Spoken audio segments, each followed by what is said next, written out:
ओम श्री शक्ति नमः। ओम श्री शक्ति नमः। ओम श्री शक्ति नमः। धर्मांध का माताओं से पिता पिता पिता और मोहिनी के प्रति उदार होने का अनुरोध तथा पुत्र द्वारा माताओं का धन वस्त्र आदि से समादर।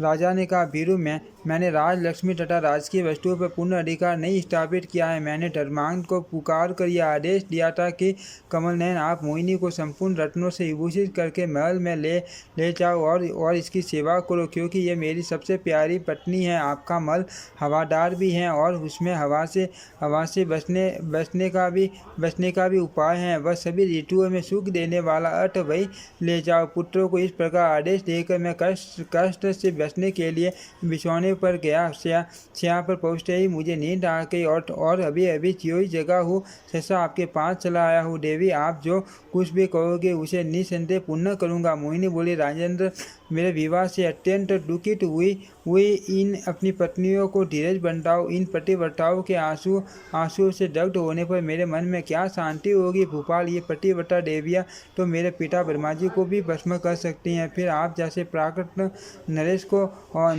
को और मेरी जैसी स्त्री को जला देना, इनके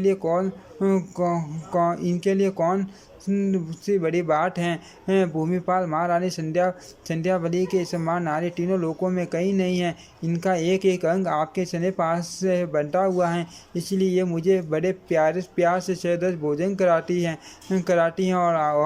हैं और आपके ही गौरव से मुझे प्रिय लगने वाली मीठी मीठी बातें सुनाती है। इन्हीं के स्वभाव की सैकड़ों देवियाँ आपके घर की शोभा बढ़ा रही हैं। मैं कभी इन सब के शरणों के धूल के बराबर भी नहीं हो सकती। पुत्र के साथ खड़ी हुई जेठी रानी के समीप मोहिनी का यह वचन सुनकर राजा रुक्मांग का बहुत लज्जित हुए। तब धर्मांग ने कहा, माताओं, मेरे पिता को मोहिनी देवी आप सबसे अधिक प्रिय हैं। वे मंत्राचल के शिखर से उस बाला को अपने साथ कीड़ा के लिए ले आए हैं। अत इच्छा छोड़कर आप सब लोग पिता के सुख में योग दो। पुत्र की यह बात सुनकर सब माताएं बोली, बेटा, आपके न्याययुक्त वचन का पालन हम अवश्य करेगी।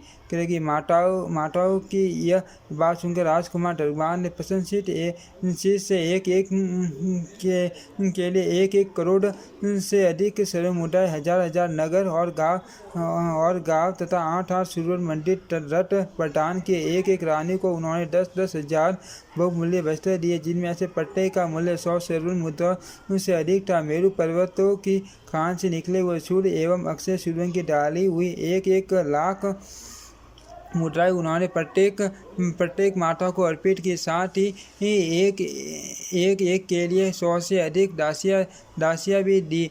गधे के समान ठन वाली 10 हजार दुधारू गाय और एक हजार बैल भी दिए। तदंतर भक्ति भाव से राजकुमार ने सभी माताओं को एक हजार सोने के आभूषण दिए, जिनमें हीरे चढ़े हुए थे। आंवले बराबर मोती के बने हुए प्रकाशमान हारों की कई ढेरियां लगाकर उन माताओं को दे दी। सभी को 5 या 7 वल्य कड़े भी दिए। मई पटे महारानी संध्यावली के पास चंद्रमा के समान चमकीले 250 मोती के हार थे। धर्मांध ने एक माता को 2 मनोहर हार दिए। प्रत्येक को 2400 सोने की थालियां और इतने ही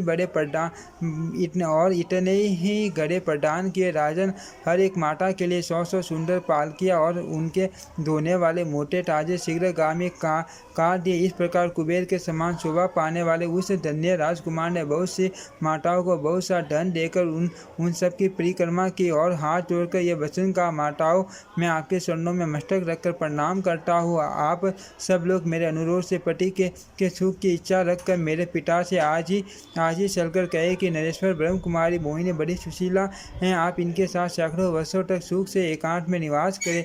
पुत्र का यह वचन सुनकर सबके शरीर में असाती रेखा रोमांच हो आया। उन सब ने महाराज से जाकर कहा, आर्य पुत्र, आप ब्रह्म कुमारी मोहिनी के साथ दीर्घकाल तक निवास करें। आपके पुत्र के तेज से हमारी हार्दिक भावना दुखरहित हो गई है, इसीलिए हमने आपसे यह बात कही है। आप इस पर विश्वास कीजिए। ओम श्री शक्ति नमः। ओम श्री शक्ति नमः। ओम श्री शक्ति नमः। ओम श्री शक्ति नमः।